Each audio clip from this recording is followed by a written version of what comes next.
Jurgen Klopp made 9 changes to the side that won last week, but it didn't matter because in the end, Liverpool playing against Everton's side who are at full strength, clearly looking for that chance to get 3 vital points, bragging rights and a place in the next round against Liverpool, couldn't do it. They ran out of puff completely. It would have been nice if they could have gotten 3 points as well. And a bonus. What a bonus. That would have been in every cup game. Adrian made a couple of key saves. He did in the first half. First half, it just went...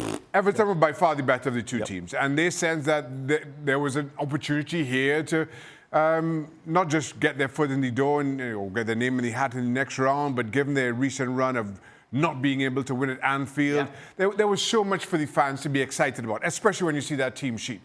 And then when you see the first 45, maybe you get a little nervous in that, well, we've played this well, but we haven't scored. But the second half was a total role reversal. And I don't know whether it's credit to Jurgen Klopp or you have to kind of look at Everton and how they dropped the ball in the second half. But Liverpool were by far the better of the two teams. Yeah. And despite how good the goal was, it was deserved for Liverpool. And in the end, Everton fans booing their own team, and rightly so, given what we saw in that second half. The technicality that you saw from a young Liverpool team, particularly in that second half. 6 teenagers. The way they were passing the ball around, the way that when they put the pressure on an Everton side that was a Premier League side in comparison to what was probably last year the majority of Liverpool's under-19s. Yeah. And they looked like the more experienced side, the side that when the pressure got on, after they rode their luck a little bit in that first half, they kind of gained some confidence. And to Shaka's point, they were clearly the better team in the second half, scored a wonderful goal, and then saw the game out. What a moment for Curtis Jones. Yeah. I mean, listen, you played about 14 minutes of league football or something of the sort. You come in a Merseyside derby, all of a sudden you pick the ball up outside of the box, and this wasn't just a strike and hope it finds its way somewhere. I mean, the poise that he showed in picking out that top corner, it really was a special finish. And as you say, you have to remind yourself that you're talking about teenagers here, playing in still the reigning European champions, a team that's running away with the Premier League, yet you're able to bring teenagers in and they play with this kind of confidence. It bodes really well. And the cool part about that, I think, for some of these teenagers is getting that win, is you look at that Liverpool side and you're saying, okay, these kids aren't breaking into that side anytime soon. But winning that match gives them another match to look forward to in a couple weeks, some more experience they can gain, some more opportunities to show Jurgen Klopp that they're one for the future. The fans can also get behind somebody and build that confidence. But to that point, after all the talk around the Christmas games and how demanding it is, and you have players going down with injury. Well, Liverpool have lost a lot of players. They have, and as much as, you welcome Oxlade-Chamberlain back after his ankle strain, to see players come in and just fit in so seamlessly with the system. And I know it's all changed in terms of personnel, but the system was still there. And given the football that they played, it leaves Jurgen Klopp with some confidence that I can bring these guys in to fill in when need be, as the game's going to continue to come thick and fast for Liverpool. And the hard part is, if you want to play a little bit devil's advocate, look at that first half.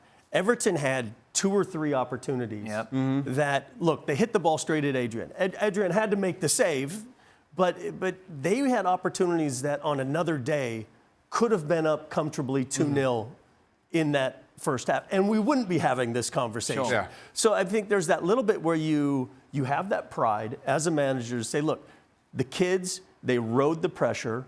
They got maybe a little bit lucky when they needed to, but then they found a way to adapt in that second half to comfortably look the better side. And that's impressive.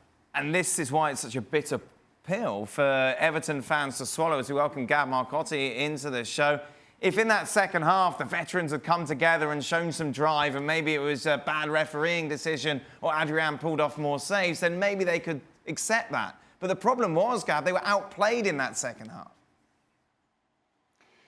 Yeah, I mean, they totally retreated. They tried to hit on the counter. They couldn't get out of their own box.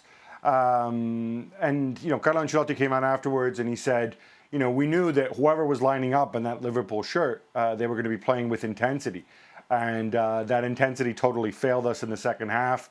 The mood so negative towards the Everton players from the Everton fans, and Ancelotti himself saying after the game, I normally don't talk to the players after the match, but today I think I'm going to have to.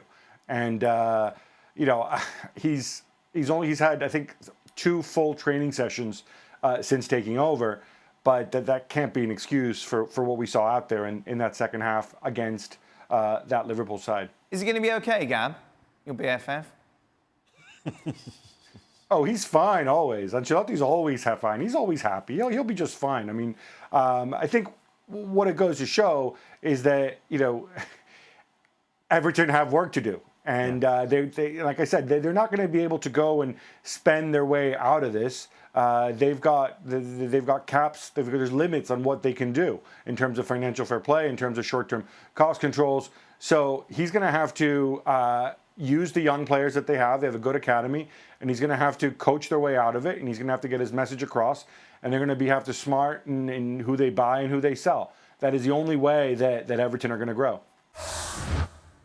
Well, thank you very much for watching ESPN on YouTube. For more sports highlights and analysis, be sure to download the ESPN app. And for live streaming, premium content, and let's not forget as well, ESPNFC 7 days a week, subscribe to ESPN+.